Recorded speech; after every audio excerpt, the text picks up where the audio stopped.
Hello, my name is Lisa Elvin Staltari, and this is my channel, Have Roots, Will Travel. I'm a genealogist and a passionate traveler. This is part of my Traveling Quebec presentations. We've been exploring the highways and byways of Quebec, and this is the fifth episode that we're focusing on the town of Drummondville with a particular emphasis on genealogy and historical research. We will be exploring many other towns, so please don't forget to subscribe to the channel and click on the notifications alert so you'll know when I post new content. So today we're going to be focusing our attention on the churches and cemeteries of Drummondville. They're divided along English-French lines. The two oldest churches are St. George's Anglican Church and St. Frederic Roman Catholic Church.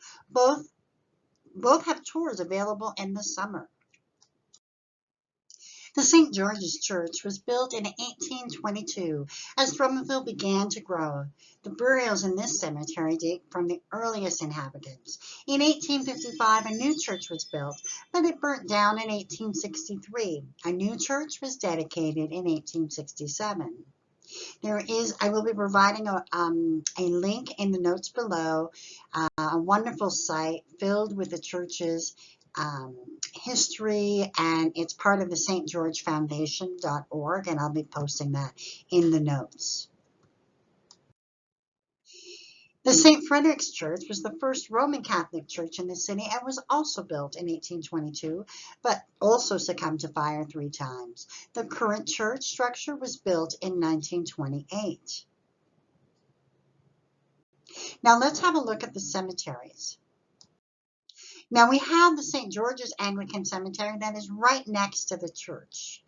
The vast majority of those buried in the cemetery are English individuals.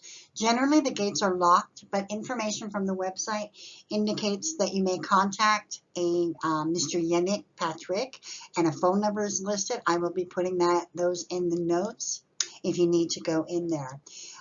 Find a grave information for the cemetery is also there, and there's also some information from Blvd.com. I'll be posting all of that. Now, in St. Frederic, this cemetery is not located next to the church, but is found about a mile or so down the street at the corner of Marchand and St. Joseph Boulevard. It's an extremely large cemetery and almost impossible to miss.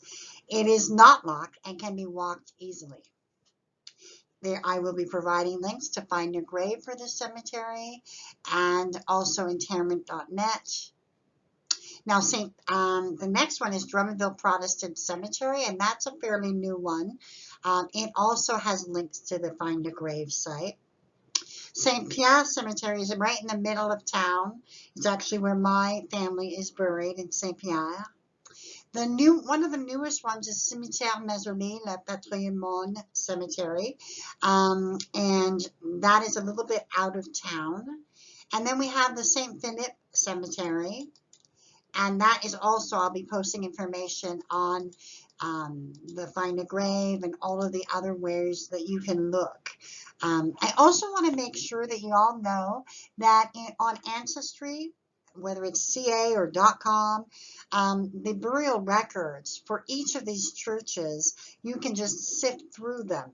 And they should, and one of the things I do want to make sure that you know about is that if you're looking for a particular person and you kind of know when they died, I would recommend that you actually open the document and start turning the pages digitally, of course, and look for it, because a lot of times it's, the indexing may not actually tell you the right name. Sometimes they're confused. They put baptism instead of burials and that sort of thing. So you want to make sure that you really look at the records for all of these cemeteries. And that completes our cemetery and churches for Drummondville. With that, I will say au revoir, and tomorrow, or the next time, we're going to be looking at a completely different city, a little town called Durham Sud, otherwise known as South Durham. I'll see you then. Au revoir.